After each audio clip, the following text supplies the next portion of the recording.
अस्सलाम वालेकुम।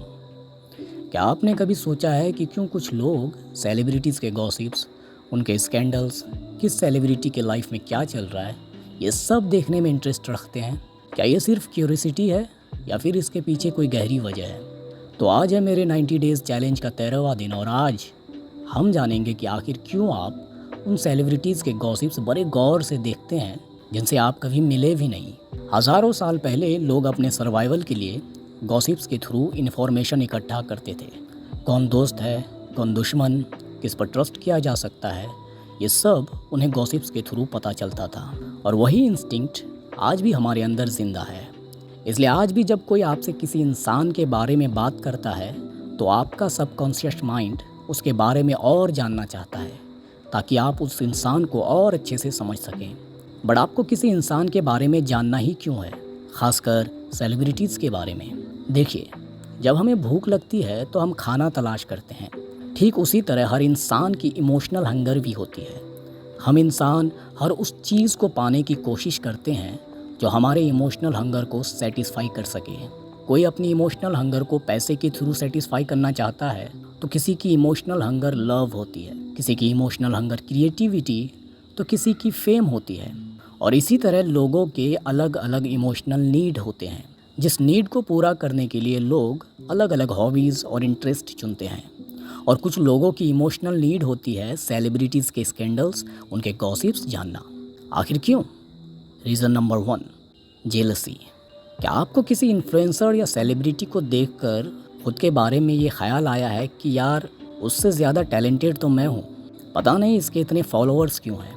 और यही से उसके प्रति आपके अंदर अनकॉन्शियसली जलन पैदा हो जाती है।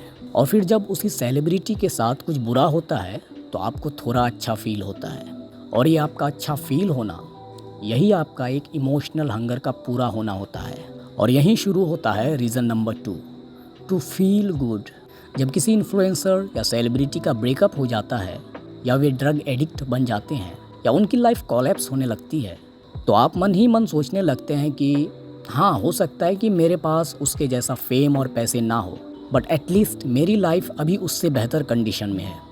आप अपने प्रति अच्छा फील करते हैं, या फिर आपकी इमोशनल नीड पूरी होती है। अब ज़रूरी नहीं कि हर इन्फ्लुएंसर या सेलिब्रिटी से आपको जलन या नफ़रत ही हो, आपको किसी से प्यार भी होता है। और यही आता है reason number 3, ambition.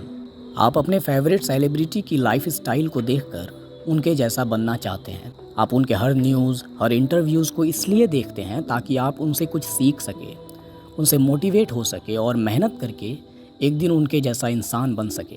Reason number 4, identification. कुछ लोग कुछ सेलिब्रिटीज़ को इसलिए भी पसंद करते हैं क्योंकि उनमें उसे अपनी छवि दिखती है। जैसे एक काला इंसान जब किसी काले सेलिब्रिटी को देखता है तो वो बहुत खुश होता है, ये सोचकर कि चलो हमारे जैसे रंग रूप के लोग भी पॉपुलर बन सकते हैं, और उसका उस सेलिब्रिटी के प्रति प्यार और बढ़ जाता है। तो ये थे कुछ रीजंस जिसकी वजह से लोग इन्फ्लुएंसर या सेलिब्रिटी के गॉसिप्स, स्कैंडल्स बड़े इंटरेस्ट के साथ देखते हैं। इसके अलावा और भी कई सारे रीजंस हैं।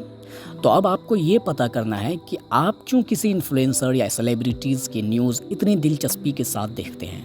आपकी कौन सी ऐसी इमोशनल नीड है जो पूरी नहीं हो रही, या फिर आप उनसे क्या सीखना चाहते हैं। ये जानना इसलिए ज़रूरी है क्योंकि जिस दिन आपको इसका जवाब मिल जाएगा उस दिन आप अपने आप को और बेहतर तरीके से समझ पाएंगे। और जितना आप अपने आप को जानेंगे उतना ही ग्रो करते चले जाएंगे।